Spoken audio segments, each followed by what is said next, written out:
আজি আমি চাম ক্লাছ 9 ৰ history chapter number 1 advent of the Europeans into India কিদৰে ইউৰোপিয়ান সকলৰ ভাৰতলৈ আগমন হৈছিল এই চেপ্টাৰটো আমি আজি 30টা নহলো 20-25টা এমসিকিউজ আজি কৰিব ট্ৰাই কৰিম যাতে আমাৰ পৰীক্ষাৰ কাৰণে হেল্পফুল হ'ব ঠিক আছে সকলো পৰীক্ষাৰ কাৰণে এই এমসিকিউজ খিনি ইম্পৰ্টেন্ট ঠিক আছে সো আমি চাও আজিৰ ফাৰ্স্ট কোৱেশ্চনটোৰ পৰা ফাৰ্স্ট কোৱেশ্চনটো কি আছে ফাৰ্স্ট কোৱেশ্চনটো দিয়া হৈছে যে Vasco da Gama arrived at Calicut port. কৈছে যে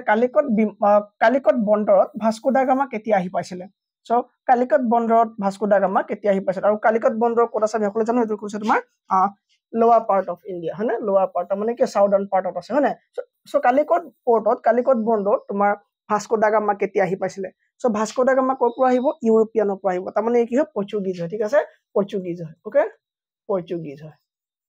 Portuguese হয় কোন তোমাৰ ভাস্কো দা গামা কেতিয়া আহিছিলে 1498 ত আহিছিলে ঠিক আছে 1498 option C correct answer 1498 option C correct answer he was the first European to reach India by sea ভালকে মন ৰাখিবা যদি লং কোৱেশ্চন হয় এনেকৈ লিখি দিলে হ'ল ওকে আফটাৰ দ্যাট তোমাৰ কি হ'ব ডাইৰেক্ট ট্ৰেড হৈছিল কাৰ লগত between India and the Europe ঠিক আছে সো তেওঁ যেতিয়া সিৱেজ আৱিষ্কাৰ কৰাৰ পাছতে তেওঁ কালিকটত আহি উপস্থিত হোৱাৰ লগতে কি হ'ল তেওঁ তোমাৰ জামুৰিনে তাৰ যিজন ৰজা জামুৰিনে কি কৰিলে তেওঁ বহুতখিনি উপহাৰ দিলে মছলা পাতি ইত্যাদি দি পঠিয়ালে তেওঁ জাহাজো দি পঠিয়ালে ঠিক আছে সো হেবুৰ লৈ গৈ যেতিয়া ইউৰোপ পালে গৈ দেখিলে যে ইউৰোপত ইণ্ডিয়াৰ যিবিলাক বস্তু কটন স্পাইচি এইবিলাকৰ কি হয় বহুত মাৰ্কেট ভ্যালু আছে ঠিক আছে সো তেতিয়াৰ পৰা কি হ'ল ইণ্ডিয়াৰ লগত ইউৰোপিয়ানৰ কি হ'ল তোমাৰ ইউৰোপৰ কি হ'ল ডাইৰেক্ট ট্ৰেড আৰম্ভ হৈ গ'ল ঠিক আছে সো ফাৰ্স্ট কোৱেশ্চন হৈ যাব 1498 সেকেন্ড কোৱেশ্চন কি কৈছে Dash was the English sailor who had the distinction of being the first Englishman to circumnavigate the globe কৈছে যে প্ৰথমবাৰ বাবে গুটে গ্লোব মানে গুটে বিশ্ব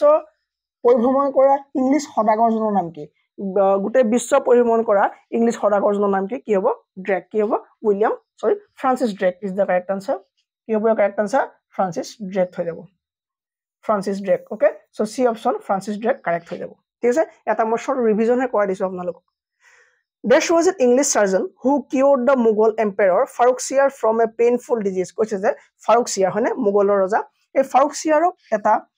ফাৰমান দিছিলে হয়নে এই Farrukhsiyar কি তোমাৰ ফাৰমান দিছিলে কিছিলে ফাৰমান ওকে ফাৰমান যে দিছিলে সো ফাৰমান মানে কি তোমাৰ ঘাটি স্থাপন কৰা আৰু ট্ৰেড সেন্টাৰ স্থাপন কৰা বা তোমাৰ ট্ৰেড কৰা ইন্ডিয়া ঠিক আছে সো এই মু অধিকাৰ তোমাৰ কি বুলি কয় ফাৰমান বুলি কয় এই ফাৰমান তোমাৰ Farrukhsiyar দিছিলে হয়নে সো Farrukhsiyar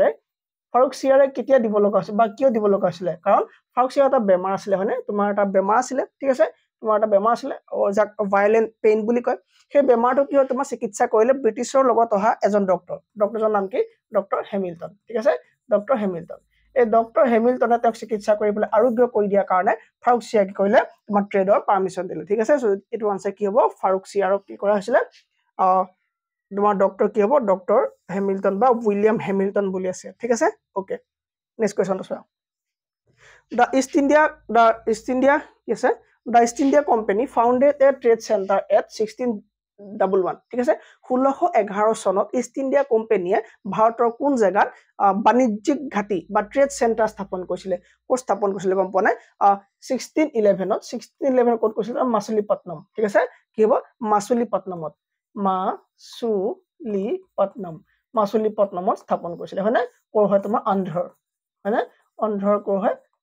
মাছুলিপট্টনমত কি কৈছিল 1611 ত ফাৰ্স্ট ট্ৰেড সেন্টাৰ স্থাপন কৰিছিল ঠিক আছে আৰু সেকেন্ডটো কেতিয়া কৈছিল 1615 ত সেকেন্ডটো কৈছিল ক'ত সুৰাটত ঠিক আছে 1615 ত ক'ত কৈছিল সুৰাটৰ যেটো আছিল ঘাটিৰ মানে বা ট্ৰেড সেন্টাৰ হেতু কেতিয়া 1615 ত এস্টাবলিশ কৰা হৈছিল ঠিক আছে সো এই কোৱেশ্চনটোৰ আনসাৰ কি হ'ব B option Masulipatnam correct answer মিনি Next question হৈ গল যে Shah Alam signed the Treaty of Allahabad which dash to give political authority over Bengal, Bihar and Orissa কৈছে যে Shah Alamৰ লগত এখন চুক্তি কৰিছিলে যিখন চুক্তিৰ নাম আছিল এলাহাবাদ ঠিক আছে এলাহাবাদ চুক্তি বা Treaty of Allahabad আৰু কাৰ লগত কৈছিলে বুলি কৈছে সো এটো কাৰণে অকমান ব্যাকগ্ৰাউণ্ড চাই লৈছো এটো কাৰণে বেছি নহয় অলপ ব্যাকগ্ৰাউণ্ড চাও বেছি দেৰি চাও ঠিক আছে এটো কাৰণে ব্যাকগ্ৰাউণ্ডটো অলপ চাও সো কথা হ'ল যে আমি সকলোৱে গম পাইছিলো 1764 এখন ব্যাটেল হৈছিল কি আছিল ব্যাটেল অফ বাক্সাৰ হয়নে ব্যাটেল অফ বাক্সাৰ হৈছিল হয়নে ব্যাটেল অফ বাক্সাৰ হৈছিল সো কি হৈছিল ব্যাটেল অফ বাক্সাৰ কাৰ কাৰ মাজত হৈছিল ব্যাটেল অফ বাক্সাৰ বেটেল অফ বাক্সা কেতিয়া হৈছিলে তোমাৰ এই ট্ৰিটিখন কেতিয়া হৈছিলে এই বেটেল অফ বাক্সাৰ পিছতে সো বেটেল অফ বাক্সা কেতিয়া 22 অক্টোবৰ 1764 চন ঠিক আছে 22 অক্টোবৰ 22 অক্টোবৰ কাৰ কাম হৈছিলে ব্ৰিটিছ ইষ্ট ইণ্ডিয়া কোম্পানী আৰু কি ব্ৰিটিছ ইষ্ট ইণ্ডিয়া কোম্পানী আৰু তোমাৰ কাৰ নবাব অফ বেংগলৰ মাজত ঠিক আছে nawab of Bengal okay nawab of Bengal versus কান হল তোমাৰ কোন হল ব্ৰিটিছ ইষ্ট ইণ্ডিয়া কোম্পানী হয়নে এই বেটেলখনত তোমাৰ কি হৈছিলে নবাব অফ বেংগল তো আহিছিলে ঠিক আছে বেটেলত তোমাৰ কোনে পাৰ্টিসিপেট কৰিছিলে নবাব অফ বেংগল আৰু কোনে তোমাৰ নবাব অফ আৱাদ আৰু আছিলে তোমাৰ সুলতান অফ দিল্লী যাক তোমাৰ শাহ আলম দ্বিতীয় বুলি কোৱা হয় শাহ আলম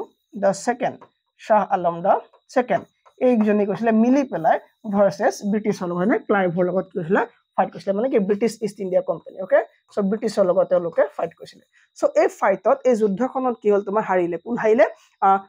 ভাৰত হাৰিলে তাৰ মানে ব্ৰিটিছ ইষ্ট ইণ্ডিয়া কোম্পানী জিকিলে ঠিক আছে so British East India company যেতিয়া জিকিলে তেতিয়া ব্ৰিটিছৰ খং উঠিলে যে এইখিনিতো লাগিলে তো নবাব তোমাৰ এইখিনিতো লাগিলে মানে ওচৰৰ মানুহ তো দিল্লী পাহি কিয় লাগিলে তো সহি কৰ চুক্তি কৰ ঠিক আছে সো চুক্তি কৰলে কেতিয়া 1765 16 আগষ্টত তোমাৰ চুক্তি কৰলে 1765 16 আগষ্টত কৰিলে চুক্তি কৰলে ঠিক আছে এক সেকেন্ড 1765 16 আগষ্টত চুক্তি কৰলে 1765 16 আগষ্টত চুক্তি কৰালে আৰু সেই ট্ৰিটিখন বা চুক্তিখনৰ নাম কি দিলে সেই ট্ৰিটিখনৰ নাম হল কি ট্ৰিটি অফ এলাহাবাদ আৰু তাত কোৱা হল যে মানে যেটো ৰেভিনিউ কালেকশন ন টেক্স কালেকশন ওকে সো যেটো টেক্স কালেকশন অফ পাৱাৰ বা ৰেভিনিউ কালেকশন অফ পাৱাৰ এটো কোড যাব ব্ৰিটিছৰ হাতলে যাব কোন জায়গা হেইটা হল তোমাৰ বেংগল বিহাৰ এন্ড উৰিষ্যা ঠিক আছে বেংগল বিহাৰ এন্ড উৰিষ্যা এই তিনটা জায়গাৰ টেক্স কালেকশনৰ পৰা ব্ৰিটিছৰ চলে যাব ঠিক আছে সো এইটো ইন্ট্ৰোডিউস কৰাৰ লগে লগে যদি এটা পাৰ্টিয়ে যদি শাসন কৰে আৰু এটা পাৰ্টি যদি টেক্স কালেকশন কৰে তাৰ মানে এটো কি তোমাৰ ডুৱেল গভৰ্নমেন্টৰ ফৰ্ম হৈ গল না সো ডুৱেল গভৰ্নমেন্টৰ এটো কি হল ইন্ট্ৰোডিউস হৈ গল ঠিক আছে ডুৱেল গভৰ্নমেন্টৰ ফৰ্ম ইন্ট্ৰোডিউস হৈ গল ক'ত বেংগল ঠিক আছে হ'ব আৰু সেই তেতিয়াৰ পৰা ব্ৰিটিছে কি আৰম্ভ কৰিলে ভাৰতত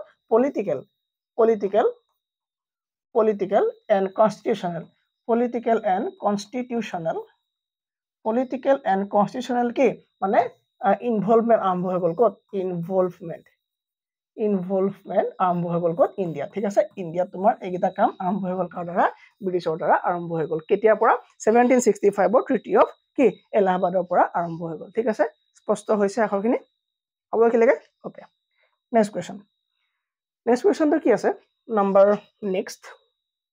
সো এই কোৱেশ্চনটো অপচন কি দিলো মই Robert Clive is the correct answer ঠিক আছে ওকে নেক্সট কোৱেশ্চন তো আছে তোমাৰ the name of the Mughal emperor who was scraped away from the coins of British East India Company ঠিক আছে কৈছে যে আগতে জানানে ব্ৰিটিছ অহাৰ আগৰ পৰা কি আছিল যিজন ৰজা হয় সেই ৰজাজনৰ চিহ্ন সেই ৰজাজনৰ ছবি কি কৰা হয় তোমাৰ কইন যি মুদ্ৰা থাকে সেই কইনটোত খুদিত কৰা থাকে বা ইমপ্ৰিন্টেড থাকে ঠিক আছে সো যেতিয়া ব্ৰিটিছ আহিলে আৰু ব্ৰিটিছ অহাৰ বহুত বছৰ পাছত তাৰ মানে 1835 কি কৰিলে 1835 কলে যে আমাৰ কইনত কি হ'ব কোম্পানী কইনত কি হ'ব তোমালোকৰ ৰজাৰ ফটো দিয়া নহব ঠিক আছে okay number 7 the British Parliament passed the Government of India Act 1858 on so Government of India Act 1858 কেতিয়া পাস কৰিলে সো তাৰ কাৰণে অকমান তুমি জানি লোৱাচোন আৰু অকমান কথা জানি লোৱা হেকন হল যে তোমাৰ চোৱা গভৰ্নমেন্ট অফ ইণ্ডিয়া ন চোৱা আমাৰ ভাৰতত ব্ৰিটিছে কি কৈছিলে ব্ৰিটিছে যেতিয়া আহিছিলে so British East India company হয় নাই ব্ৰিটিছ ইষ্ট ইণ্ডিয়া কোম্পানী কি হল তোমাৰ যেতিয়া ভাৰতলৈ আহিলে ন 1600 চনত এটো কি হল ফৰ্ম হৈছিলে কোন ইংলেণ্ডত ফৰ্ম হৈছিলে মানে এটা ৰিচ ট্ৰেডাৰ হয়নে এটা ট্ৰেডিং কোম্পানী হয় কি হয় তোমাৰ ট্ৰেডিং কোম্পানী হয় ওকে ট্ৰেডিং কোম্পানী হয় মানে কি তানি কয় বিজনেস কৰে ৰাইট কোম্পানী ওকে তানি কৰে বিজনেস কৰে তানি লণ্ডনত বা ইংলেণ্ডত তানি কৈছিল ফৰ্ম হৈছিলে ঠিক আছে ওকে ডান তাৰপৰ যেতিয়া ভাৰতলৈ আহিলে ভাৰতলৈ অহাৰ পাছত তানি কি হল তোমাৰ 1773 পৰা 1773 পৰা ভাৰতত 1857 লৈকে যিখিনি সময় আছে এইখিনি তোমাৰ কোম্পানীৰ পিৰিয়ড বুলি কয় কি বুলি কয় কোম্পানী ৰুল বুলি কয় কাৰণ এই সময়ত কোম্পানীয়ে ৰুল কৰিছিলে ঠিক আছে কোম্পানীয়ে ৰুল কৰিছিলে মানে ব্ৰিটিছ ইষ্ট ইণ্ডিয়া কোম্পানীয়ে ভাৰতত ৰুল কৰিছিলে ডান ঠিক আছে এই 1857 আমি জানো যে কি হৈছিলে চিপয় মিউটিনি হৈছিলে কি হৈছিলে এইটো সময়ত তোমাৰ চিপয় মিউটিনি হৈছিলে কি হৈছিলে চিপয় মিউটিনি হয়নে চিপয় মিউটিনি ওকে এই চিপয় মিউটিনি মানে কি অসমীয়াত চিপাহী বিদ্ৰোহ এই চিপাহী বিদ্ৰোহৰ কিন্তু কাৰণসমূহ লিখিবলৈ আহিব পাৰে ভালকে চাবা ঠিক আছে চিপাহী বিদ্ৰোহ তোমাৰ ইমিডিয়েট কজটো কি introduction of Enfield rifle okay then so sepoy mutiny হৈ গ'ল এই চিপয় মিউটিনিৰ কথা যেতিয়া ইংলেণ্ডত গম পালে দেখিলে যে এই মানে ইষ্ট ইণ্ডিয়া কোম্পানীয়ে ভাৰতত ভালদৰে শাসন কৰিব পৰা নাই সো তেতিয়া এই কৰিলে গভৰ্নমেন্ট অফ ইণ্ডিয়া এক্ট পাছ কৰিলে government of India act government of India act 1858 তেওঁলোকে কৰিলে পাছ কৰিলে কৰ পৰা ইংলেণ্ডৰ পৰা তেওঁলোকে কৰিলে পাছ কৰিলে ঠিক আছে সো যেতিয়া পাছ কৰিলে তোমাক কেতিয়া কৰিলে 2 আগষ্ট দেখে ঠিক আছে সো 2 আগষ্ট যেতিয়া তেওঁলোকে পাছ কৰিলে 2 আগষ্ট যেতিয়া তেওঁলোকে এখন পাছ কৰিলে ক'লে যে আজিৰ পৰা কি হ'ব ভাৰতত ব্ৰিটিছ ইষ্ট ইণ্ডিয়া কোম্পানী নাথাকিব ঠিক আছে ব্ৰিটিছ ইষ্ট ইণ্ডিয়া কোম্পানী কি হ'ব ভাৰতত নাথাকিব British East India company cancel কৰি দিলে ঠিক আছে আৰু তেওঁলোকে যিবিলাক পদবী ক্ৰিয়েট কৰিছিলে লাইক তোমাৰ গভৰ্ণৰ জেনেৰেল অফ ইণ্ডিয়া এইবিলাক কৰিলে কেনসেল কৰিলে আৰু ক'লে যে এতিয়া পৰা কি হ'ব ভাইসৰয় থাকিব কি থাকিব ভাইসৰয় থাকিব সো মোক কমেন্টত দিব লাগে যে ফাৰ্স্ট ভাইসৰয় অফ ইণ্ডিয়া কোন আছিল ফাৰ্স্ট ভাইসৰয় অফ ইণ্ডিয়া কোন আছিল মোক কমেন্টত দিব লাগে ঠিক আছে সো এই কথা গম পালা সো কেতিয়া হ'ব 2 আগষ্ট 1858 ঠিক আছে 2 আগষ্ট 1858 সো ইয়াৰ আনসাৰ কি হ'ব 2 আগষ্ট 1858 ৰ 2 আগষ্টত গভৰ্নমেন্ট অফ ইণ্ডিয়া এক্ট পাছ কৰিছিলে দেন নেক্সট আছে The resolution on financial decentralization adopted during the tenure of Viceroy Cardinal তোমাৰ Lord Mayo দিনত ঠিক আছে Lord Mayo দিনত এটো স্কিম অনা হৈছিল ঠিক আছে ওকে তাৰ মানে কি ইন্ট্ৰোডাকশন অফ কি লোকাল গভৰ্নমেন্ট আৰম্ভ ঠিক আছে আৰু তাক কি কয় মেগনা কাৰ্টা অফ লোকাল গভৰ্নমেন্ট বুলি যদি আহে তুমি এটো লিখিব লাগিব যে মেগনা কাৰ্টা অফ লোকাল গভৰ্নমেন্ট কি হ'ব মেগনা কাৰ্টা অফ লোকাল গভৰ্নমেন্ট ঠিক আছে কি হ'ব এটো হ'ব The resolution on financial decentralization ঠিক আছে okay next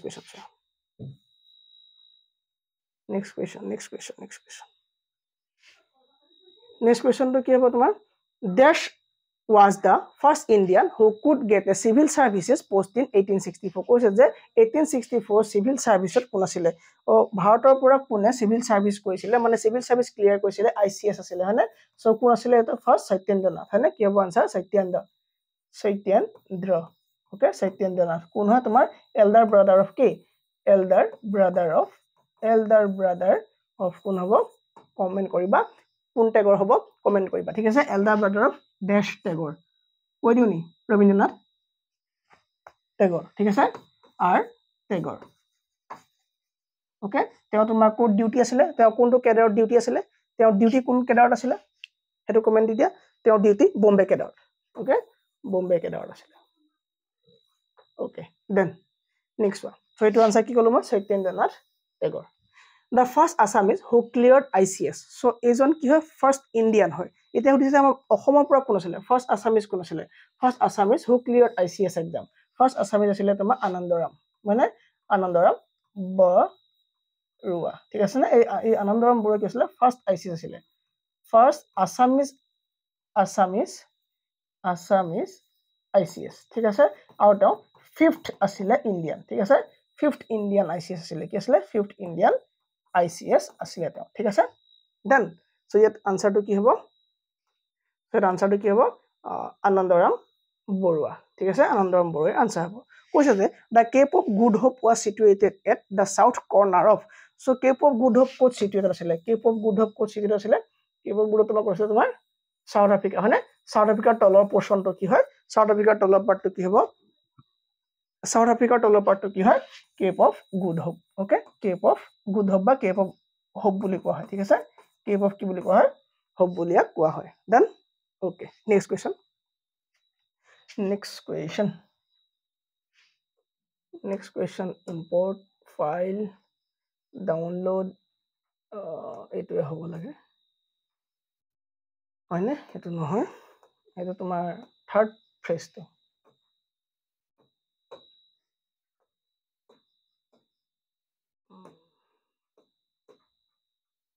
ওকে এটো হয় না এটো হয়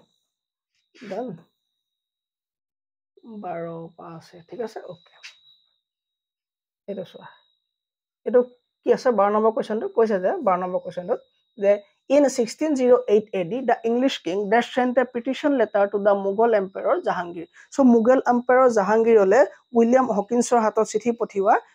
কোনজন ইংলিছ ৰজা আছিলে কোনজন ইংলিছ মানে ৰজাই কি কৈছিলে কোৱা পিটিশন পঠাইছিলে কাৰলে মুঘল ৰজা জাহাংগীৰলে তেওঁ কৈছিল তোমাৰ জেমছ দ্য ফাৰ্ষ্ট হয়নে কি হ'ব আনসাৰ জেমছ দ্য ফাৰ্ষ্ট পঠাইছিলে কাক তোমাৰ হকিন্সক দি পঠাইছিলে আৰু কি কি কৰিব কাৰণে ট্ৰেড সেন্টাৰ স্থাপন কৰিব কাৰণে পাৰমিশন বিচাৰি পেলাই দি পঠাইছিলে দেন নেক্সট কোৱেশ্চনটো কি আছে In 1661 AD, Charles II, the King of England, married Portuguese Princess Catherine to acquire. More foundation class দেখিনি দিয়া আছে সকলো চাইছে 10 or 9 পৰা ধৰিলো এডিআৰি সকলো এক্সামৰ ষ্টুডেন্ট চাইছে ঠিক আছে সো কি হ'ব ক্যাথৰিনক বিয়া পাতি পেলাই কি কাৰণে মানে বিয়া পাতিছিলে কি আশা কৰিছিলে বা কি পাইছিলে কি হ'ব যৌতুক হিচাপে ডাউৰি হিচাপে কি পাইছিলে বম্বে ঠিক আছে বম্বে খনক কি পাইছিলে যৌতুক হিচাপে বম্বে খনক পাইছিলে ঠিক আছে 14 নম্বৰ কোৱেশ্চনটো কৰিব ট্ৰাই কৰক 14th কোৱেশ্চন কোৱেশ্চনটো বুজাই দিব লাগিব নেকি কি আছে The Dash Trade Center was renamed as Fort William in honor of William III. কৈছে যে উইলিয়াম দ্য থাৰ্ডৰ সন্মানৰ মানে সন্মান ৰাখি পেলাই তেওঁ সন্মানৰ খাতিৰত কি কৈছিলে যে মানে যেটো ফৰ্ট আছিলে মানে ঘাটি আছিল বা ট্ৰেড সেন্টাৰ আছিলে ফৰ্ট উইলিয়াম কৰা হৈছিলে কাৰ নামত উইলিয়াম 3 নামত ঠিক আছে থাৰ্ড উইলিয়ামৰ নামত কি কৈছিলে ফৰ্ট উইলিয়াম কৈছিলে কোনটো ঘাটি তলৰ কোনটো ঘাটি বম্বে ঘাটিটো নে আগ্ৰা ঘাটিটো নে মাদ্ৰাজ ঘাটি নে কলকাতা ঘাটি সো কোনটো ট্ৰেড সেন্টাৰ বা কোনটো বাণিজ্যিক ঘাটি কি কৈছিলে ফৰ্ট উইলিয়াম নাম দিয়া হৈছিলে উইলিয়াম 3 সন্মানত ঠিক আছে এটো কি হ'ব আনসাৰ কলকাতা যেটো পোর্ট আছিলে হেতু ঠিক আছে okay 15 The Battle of Plassey was 14 Plassey যুদ্ধ কেতিয়া হৈছিলে পলাচী যুদ্ধ কেতিয়া হৈছিলে ৰবাৰ্ট ক্লাইভৰ মাজত হয়নে ৰবাৰ্ট ক্লাইভৰ সিৰাজ কি বেংগলৰ নবাব মাজত হয়নে বেংগলৰ নবাবৰ মাজত কাৰ লগত তোমাৰ ক্লাইভৰ লগত ঠিক আছে ক্লাইভৰ লগত ওকে সো কেতিয়া হৈছিলে 1857 নে 1757 কমেন্ট কৰক 1857 নে 1757 পলাশী যুদ্ধ কেতিয়া 1857 নে 1757 এটো যদি প্ৰশ্ন হদু মই মোক কৰিব খেদিব সা আপুনি বাৰে বাৰে এটোকে পঢ়াই থাকে হয় ঠিক আছে 23 জুন কি হ'ব 1757 23 জুন 1757 কি ছিল বেটল অফ প্লাসি হৈছিল ওকে নাম্বাৰ 16 কি কৈছে who captured the Constantinople as a consequences of crusades crusade মানে হল অভিযান বা ক্যাম্পেইন ঠিক আছে সো কৈছে যে তুমি এটো কাৰণে তুমি অটোমান এম্পায়াৰ আৰু তুমি তুৰ্কী চাব লাগিব ঠিক আছে মই এটা ভিডিও দিয়া আছে যে কিদৰে কনষ্টেন্টিনোপলৰ ফল হৈছিল ঠিক আছে ৰাইজ হৈছিল তা তোমাৰ কেনেকৈ তোমাৰ ইসলামিজম কেনেকৈ তা খ্ৰীষ্টিয়ানিজম কেনেকৈ হৈছিল ঠিক আছে সো তুৰ্কী এই গুটে কনসেপ্টৰ কাৰণে এটা ভিডিও দিয়া হৈ আছে হেতু চাই লব এটো অলপ দিঘলীয়া কনসেপ্ট এতিয়া নকম ঠিক আছে সো হু ক্যাপচাৰ্ড বুলি কলে কি হ'ব তো আনসাৰ হু ক্যাপচাৰ্ড কোনে ক্যাপচাৰ কৰিছিল অটোমান নে তুৰ্কিজ এটো কোনে ক্যাপচাৰ কৰিছিল কি হ'ব আনসাৰ অটোমান এম্পায়াৰ কি হ'ব এটো অটোমানে কৈছিল এটো ক্যাপচাৰ কৰিছিল ঠিক আছে Ottoman When was Constantinople captured? কেতিয়া ক্যাপচাৰ কৰিছিল কনষ্টেন্টিনোপল কেতিয়া ক্যাপচাৰ কৰিছিল মে 29 অৰ 1453 মে 29 অৰ 1453 সো ডেটটো বৰ বেছি দৰকাৰ নহয় 1453 টো ইম্পৰ্টেন্ট হয় কিন্তু 1453 টো ইম্পৰ্টেন্ট হয় ঠিক আছে okay When was the crusade started? এই অভিযান কেতিয়া আৰম্ভ হৈছিল এই অভিযান তোমাৰ 1096 BC CE তে আৰম্ভ হৈছিল ঠিক আছে 1096 CE তে আৰম্ভ হৈছিল 1096 CE ঠিক আছে 1096 CE তে এই ক্ৰুছেড ঠিক আছে এই ক্ৰুছেড আৰম্ভ হৈছিল মানে কি অভিযান বা ক্যাম্পেইন আৰম্ভ হৈছিল ঠিক আছে ক্যাম্পেইন আৰম্ভ হৈছিল সো এসা কৈ দিওক যে 1096 CE মানে কি মই আগতে কৈছিলো যে আমাৰ যদি জিৰ' টাইম বুলি ধৰি লও যে তোমাৰ যেতিয়া জিসাস খ্ৰীষ্টৰ জন্ম হৈছিল সেই সময় যদি আমি জিৰ' টাইম বুলি ধৰি লও তা আগৰ সময়খিনি কি হ'ব তোমাৰ কি হ'ব আগৰ সময়খিনি কি হ'ব তোমাৰ বহাৰ পৰা কমি আহিব হয়নে বহাৰ পৰা কি হ'ব কমি আহিব ঠিক আছে 500 100 কে কমি আহিব আৰু এইখিনি সময় কি বুলি কোৱা হয় এনো ডমিনি বুলি কোৱা হয় বা বিফৰ খ্ৰাইষ্ট ঠিক আছে বিসি বুলি কোৱা হয় বিসি বুলি কোৱা ঠিক আছে বিসি বা বিসিই বুলি কোৱা ঠিক আছে আৰু তোমাৰ যীশু খ্ৰীষ্টৰ জন্মৰ পাছৰ সময়খিনি কি বুলি কোৱা হয় সিই খ্ৰীষ্টিয়ান এৰা বা কমন এৰা বুলি কোৱা হয় ঠিক আছে আৰু এইটো সময় কি বাঢ়ি আহিব 1946 1947 2021 তনে কি হ'ব এইটো বাঢ়ি যাব ঠিক আছে ওকে সো কেতিয়া হ'ব 1096 CE তে হৈছিল Next question. Next question হল যে when was crusade started হৈ গল না when was crusade started করলাম 1453 what nations felt the necessity of an alternative route to India which would be safe from the attack of the Turks ঠিক আছে so মই এটো foundation ক্লাসত দিয়া আছে এটো একেবারে চাই লব যে ম্যাপখন আমি আকি দেখাব লাগিব এতিয়া ঠিক আছে সো কৈছে যে যেতিয়া তোমাৰ কোনবিলাক নেশনে আৱশ্যকতা অনুভৱ কৰিছিলে যেতিয়া তুৰ্কৰ লগত কাজিয়া হৈছিল ঠিক আছে সো তুৰ্কৰ যে কাজিয়া হৈছিল আৰু তাতে সি ৰুটৰ কথা এটা ভাবিছিলে যে তুৰ্কিছ খিনিৰ পৰা বাচিব পাৰো ঠিক আছে সো সেই কাৰণে কি হয় তোমাৰ কেপ অফ গুড হোপ ঠিক আছে so Cape of Good Hope কি হয় তোমাৰ এনে কি হয় কেপ অফ গুড হোপ হৈ পেলাই সি ৰুট হৈ পেলাই ইন্ডিয়া যাব বিচাৰিছিলে হয়নে সো কি হয় এনেকে তোমাৰ কি কেপ অফ গুড হোপ কি হয় তোমাৰ কেপ অফ গুড হোপ হৈ পেলাই সি ৰুট এটা আৱিষ্কাৰ কৰিছিল যাতে ভাৰতলৈ আমি যাব পাৰো ঠিক আছে সো এইফালে আমি ডাইৰেক্ট নগৈ পেলাই কাৰণ তুৰ্কিজ আছে কিহনে সো তুৰ্কিজ মূলত যদি আমাৰ কাজিয়া হ'ব ন সো কাজিয়াটো সন্মুখীন নহয় কাজিয়াৰ পৰা এস্কেপ কৰিবৰ কাৰণে তেওঁলোকে অল্টাৰনেটিভ সেফ ৱে বিচাৰিছিলে ঠিক আছে বিচাৰিছিল আৰু হেবিলাক কোনে বিচাৰিছিলে হুইচ নেশন ঠিক আছে এটো নেশন হ'ব তোমাৰ কি ইউৰোপিয়ান নেশন কি হ'ব European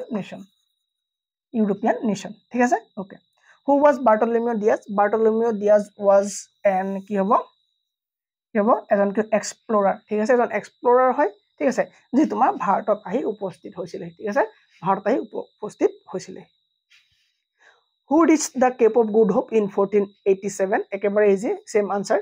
where was the Cape of Good Hope situated South Africa Africa when did Bartolomeo Diaz reach Cape of Good Hope 1487 কি হ'ব আনসার ইয়াৰ 1487 ঠিক আছে Vasco da Gama okay when did Bartolomeo reach Google who was the first Portuguese sailor to discover the sea route between India and the west so the Portuguese sailor কোন হ'ব Vasco da gamma ঠিক আছে Vasco da gamma হ'ব ইয়াৰ answer তাবা তোমাৰ when was Bartolomeo Diaz born when did Bartolomeo Diaz die এইবিলাক important প্ৰশ্ন নহয় ঠিক আছে এইবোৰ কি হয় ইম্পৰ্টেন্ট প্ৰশ্ন নহয় who was the English sailor able to move round the earth through the sea route কৈছে যে সাগৰীয় পথেদি গোটেই বিশ্বখন পৰিভ্ৰমণ কৰা ইংলিছ সদাগৰজনৰ নাম কি হেতু হ'ব কি আমি জানো ড্ৰেক মানে Drake Francis Drake is the correct answer for this question ঠিক আছে correct answer for this question আৰু আমি আজি নকৰো নেকি চাই লওঁচোন ঠিক আছে আজি আৰু নকৰিম চাগে okay who was Ralph Fitz কোন হয় who was the English sailor who entered India for the first time and when so এই গিটাৰ পৰা আজি নকৰো 33 পৰা আমি কাইলে কৰিম ঠিক আছে so 33 পৰা আমি কাইলে কৰিম এতিয়া মোৰ টাইম নহব কাৰণ মই এতিয়া ADRE grade 4 ক্লাস আছে grade 4 ক্লাসৰ লগতে মোৰ কি আছে APSC ফাউন্ডেশন অফ বায়োলজি আৰু কেমিষ্ট্ৰি ক্লাস আছে ঠিক আছে মই আৰু যদি আপোনালোকে আমাৰ এপটো ডাউনলোড কৰি লব খুজে ডাউনলোড কৰি লব বিদ্যা কোচিং কিতাপৰ ডাউনলোড কৰি লব কৰি পেলাই মাত্ৰ 199 আপোনালোকে এডিআৰ কাৰণে সম্পূৰ্ণ কোৰ্স পাব এডিআৰ কাৰণে সম্পূৰ্ণ কোৰ্স পাব ঠিক আছে মাত্ৰ 199 আৰএছ ঠিক আছে আৰু এটো কাৰ কাৰণে এটো গ্ৰেড 3 কাৰণে নহয় দে গ্ৰেড 4 কাৰণে অনলি গ্ৰেড 3 সকলে ডাউনলোড নকৰিব অনলি এটো গ্ৰেড 4 কাৰণে কৰি পেলাই এই কোৰ্সটো লব ঠিক আছে আৰু যদি এপিএসসি কোৰ্সটো লয় মোক কিন্তু ফোন কৰিবলৈ নাপাহিব তাৰ পাছতে পেমেন্ট কৰিব ঠিক আছে 6036 52672 আমাৰ WhatsApp নাম্বাৰ গ্ৰুপত জয়েন হ'ব পাৰিব PDF বিলাকৰ কাৰণে ঠিক আছে PDFs ৰ কাৰণে গ্ৰুপত আপুনি জয়েন হ'ব পাৰিব থ্যাংক ইউ ভেৰি মাচ